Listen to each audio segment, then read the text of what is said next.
સમાચારમાં આગળ વાત કરીએ તો અરવલ્લીના ભિલોડાના જૂના ભવનાથ મંદિરના આકાશી દ્રશ્યો સામે આવ્યા। સ્વયંભૂ મહાદેવ મંદિર ટાપુમાં ફેરવાયું હોય તેવા આકાશી દ્રશ્યો સામે આવ્યા।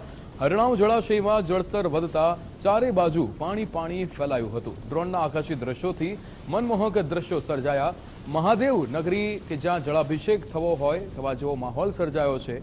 આપ જોઈ શકો છો આકાશી દ્રશ્યો તમામ વિસ્તારોની અંદર વૃક્ષો જોવા મળે છે। પ્રકૃતિ અહીંયા સોળે કળાએ ખીલી હોય તેવા આ દ્રશ્યો સામે આવ્યા છે। જૂના ભવનાથ મંદિરના દ્રશ્યો છે। અરવલ્લીના ભિલોડાના આ જૂના મહાદેવ મંદિરના જૂના ભવનાથ મંદિરના આકાશી દ્રશ્યો છે કે જ્યાં સ્વયંભૂ મહાદેવ મંદિર ટાપુમાં ફેરવાયું હોય તેવા આકાશી દ્રશ્યો સામે આવ્યા છે। ચારે બાજુ પાણી જોવા મળે છે અને વચ્ચે આ મંદિરનો નજારો જોવા મળે છે। મહાદેવ નગરીમાં જળાભિષેક થયો હોય હરણાવ જળાશયમાં જળસ્તર વધ્યું અને ચારે બાજુ માત્ર પાણી જ પાણી જોવા મળે છે। પાણીની વચ્ચે આ મંદિર અહીંયા ઘેરાયું હોય તેવા આકાશી દ્રશ્યો સામે આવ્યા છે। અરવલ્લીના આ ભિલોડાના જૂના ભવનાથ મંદિરના આકાશી દ્રશ્યો છે કે જ્યાં વરસાદી માહોલ વચ્ચે સમગ્ર વિસ્તારમાં પાણી ભરાયું હતું અને જેની વચ્ચે અહીંયા આ મંદિરના આ નયનરમ્ય દ્રશ્યો સામે આવ્યા। સ્વયંભૂ મહાદેવ મંદિર કે જે ટાપુમાં ફેરવાયું હોય તેવા આકાશી દ્રશ્યો સામે આવ્યા।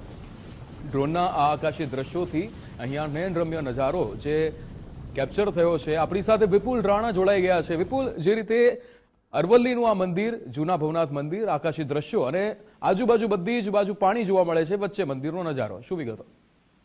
જી બિલકુલ, ભિલોડાના જૂના ભવનાથ મંદિરના આકાશી દ્રશ્યો સામે આવે છે। ખાસ કરીને ભિલોડા તાલુકાની અંદર સૌથી વધુ વરસાદ આ વર્ષે ખાબક્યો છે, જેને લઈને જે જૂના ભવનાથનું ભિલોડા ખાતે જે જૂના ભવનાથનું મંદિર આવેલું છે, સ્વયંભૂ મહાદેવનું મંદિર છે, તે ટાપુમાં ફેરવાયું હોય તે પ્રકારના દ્રશ્યો આકાશી દ્રશ્યોમાં જોવા મળી રહ્યા છે। હરણાવ જળાશય છે, હરણાવ જળાશયની વચ્ચે આ મહાદેવનું મંદિર આવેલું છે। હરણાવ જળાશયની અંદર ચારે બાજુ પાણી ભરાઈ જતા હાલ અત્યારે ટાપુ જેવા દ્રશ્યો જોવા મળી રહ્યા છે। લોકો પણ આ જે દ્રશ્યો છે તેનો આનંદ માણી રહ્યા છે। મહાદેવની નગરીની અંદર એક પ્રકારે જળાભિષેક થયો હોય તેવો માહોલ અત્યારે જોવા મળી રહ્યો છે, ત્યારે ખૂબ જ મનોરમ્ય દ્રશ્ય જોવા મળી રહ્યું છે। જી બિલકુલ વિપુલ, સમગ્ર માહિતી સાથે જોડાવા બદલ આપનો આભાર।